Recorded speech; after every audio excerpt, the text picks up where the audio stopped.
Bienvenue sur Africa 24 dans cette nouvelle édition du 12-15. Au sommaire de l'actualité, alliance électorale en République démocratique du Congo. À quelques mois des élections, le mouvement pour la libération du Congo et le parti Lumumbiste unifié s'unissent pour une candidature unique à la présidentielle de décembre 2018. Le Maroc et le Mali renforcent leurs relations bilatérales en visite dans le royaume chérifien. Le Premier ministre malien Soumeylou Boubèye Maïga et son homologue Saadedine El Othmani ont signé 6 accords de coopération économique. Et puis baisse des recettes d'exportation de thé kényan vers le Pakistan. En janvier, elles ont chuté de 50%, soit une réduction de moitié par rapport à la valeur atteinte la même période un an plus tôt. Mais tout d'abord, l'opposant congolais en exil, Moïse Katumbi, promet de rentrer en République démocratique du Congo en juin 2018. C'est lundi, il a lancé le mouvement Ensemble pour le changement depuis Johannesburg en Afrique du Sud. Un rassemblement politique autour de sa candidature pour la présidentielle à venir en République démocratique du Congo. Des élections repoussées à 2 reprises provoquant des manifestations violentes dans le pays.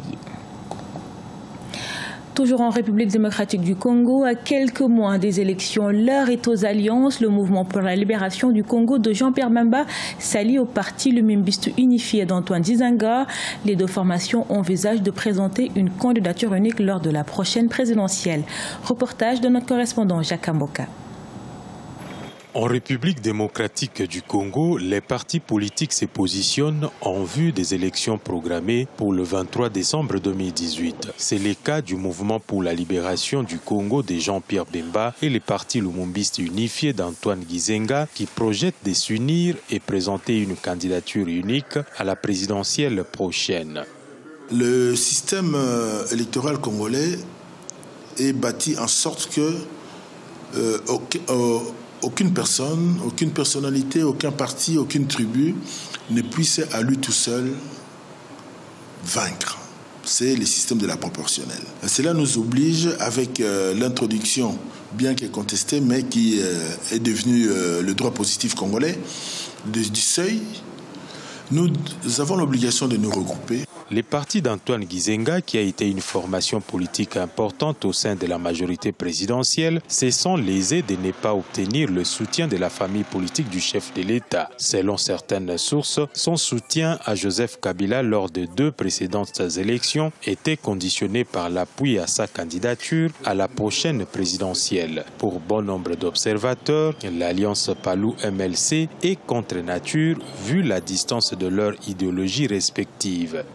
C'est une alliance contre nature et ceux qui le disent n'ont pas tort. Pourquoi? Parce que ce soit le MLC, que ce soit le PALU, ils ont trahi leur philosophie, ils ont trahi leur doctrine, leur idéologie politique. On ne peut pas comprendre au nom de quoi les libéraux peuvent faire alliance avec les socialistes. C'est une seconde tentative qui refait surface entre les 2 partis. En 2006, Jean-Pierre Bemba avait sollicité sans obtenir le soutien des patriarches Antoine Dizanga. Ce dernier avait plutôt porté son soutien à Joseph Kabila. Si beaucoup se réjouissent de ces rapprochements, les observateurs, tenant compte des enjeux de l'heure, doutent encore de la capacité de l'opposition à renverser la vapeur et réussir l'alternance dans un contexte où l'opposition qualifiée de plurielle ne montre pas encore une volonté de s'accorder pour une candidature unique. Remaniement ministériel au Sud-Soudan, le président Salva Kiir a mis fin ce lundi aux fonctions du ministre des Finances Stéphane Dieudo. Marial Chanung, chef des opérations de l'entraînement et du renseignement de l'armée, a également été limogé. Il fait partie des 6 responsables sud-soudanaises soupçonnés de nuire aux efforts de paix et d'entraver l'aide humanitaire. Le processus de paix aux normalités était l'enjeu de la visite du Premier ministre malien Soumeylou Boubèye Maïga au Maroc. Il a été reçu ce 8 mars par son homologue marocain Saadedine El Othmani. Également au menu la signature de plusieurs accords de coopération entre les 2 pays. Solène Duplessis. Le Maroc et le Mali renforcent leurs relations bilatérales. 6 nouveaux accords de coopération lient désormais les 2 pays, notamment dans le domaine de la sécurité. La lutte contre le terrorisme était d'ailleurs au cœur de la dernière rencontre entre le Premier ministre malien, Soumeylou Boubèye Maïga, et le chef de l'exécutif marocain, Saadedine El Othmani.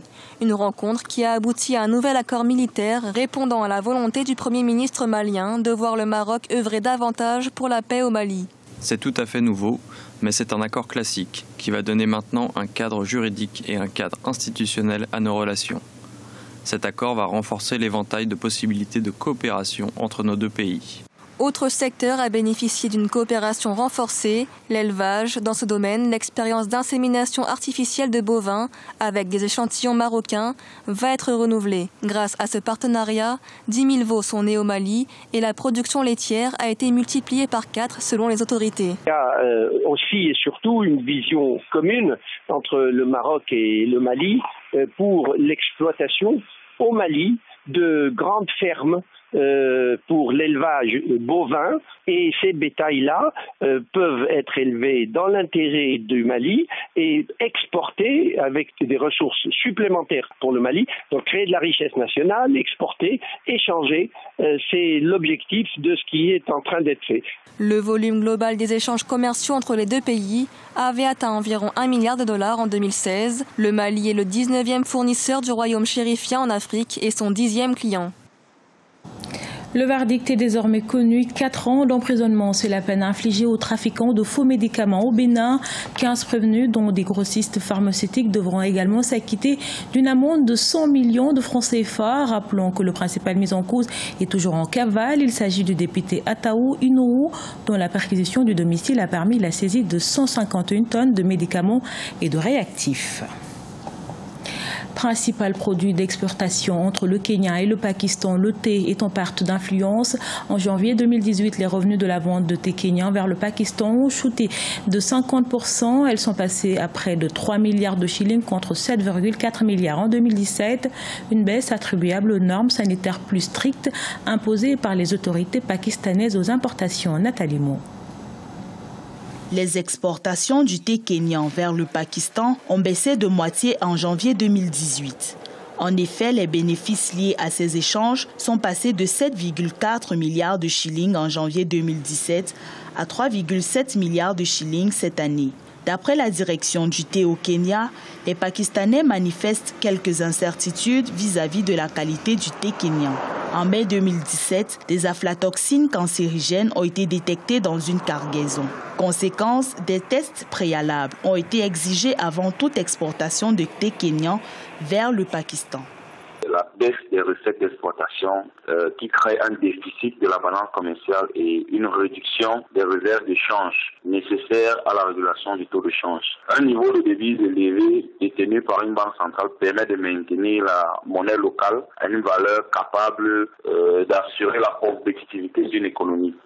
La mesure de contrôle imposée par le Pakistan a été levée le 2 février, une embellie espérée par les producteurs kenyans. Cependant, le Kenya doit encore améliorer les conditions de culture et de conservation de ses produits destinés à l'exportation. En assurant un meilleur suivi des marchandises, notamment le thé, le pays pourrait reconquérir son marché le plus important. Le Pakistan importe en moyenne 24 millions de tonnes de thé d'origine kenyane. Comme c'est les exigences qualitatives, c'est-à-dire les normes sanitaires qui constituent la raison principale de la baisse des exportations, que ce soit un prétexte ou pas, il va falloir que les agriculteurs se conforment. Mais pour cela, ils devront faire face à des coûts de production supplémentaires. Donc je pense qu'une subvention de l'État pour la campagne de 2018 serait salutaire. Le thé kenyan a perdu sa place dans les principaux marchés asiatiques, notamment en Iran et au Pakistan. Sur le continent, ces échanges avec le Soudan ont baissé de 30% en un an. Ce journal a été réalisé par l'ensemble de la rédaction. Merci pour votre fidélité. Dans un instant, une nouvelle édition de l'actualité sur Africa 24.